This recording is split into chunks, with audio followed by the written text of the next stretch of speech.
Un conflit d'intérêts peut être réel, potentiel, ou apparent. En effet, comme un employé est un représentant de l'organisme, vous devez toujours agir, dans le meilleur intérêt, de celui-ci, sans tenir compte des intérêts des membres, des intervenants, de toute autre personne ou corporation.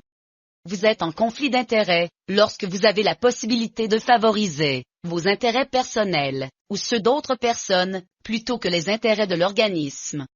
Vous vous trouvez en situation de conflit d'intérêts, lorsque vous exercez une fonction officielle, qui vous fournit la possibilité ou d'apparence de favoriser votre intérêt personnel, ou celui d'un parent ou d'un ami. Vous devez être sensible aux perceptions réelles et potentielles de conflit, et s'il y a une telle possibilité, vous devez évaluer tous ces facteurs dans notre décision en tant qu'employé. Toute personne risque d'être en conflit d'intérêts réel, potentiel ou apparent, lorsqu'elle se trouve dans l'une ou l'autre des situations évoquées ci-après, ou dans des situations semblables.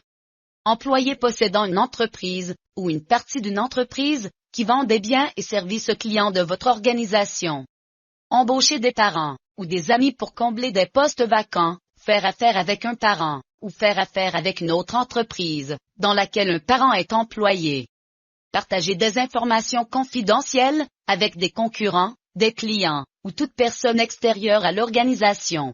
Également, en utilisant des informations glanées dans le cadre des affaires, à des fins personnelles.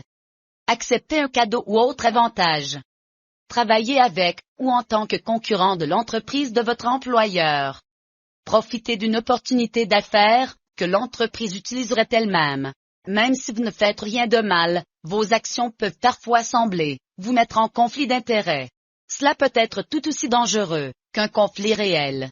Chaque employé détient une position de confiance. Avec la confiance, vient la responsabilité.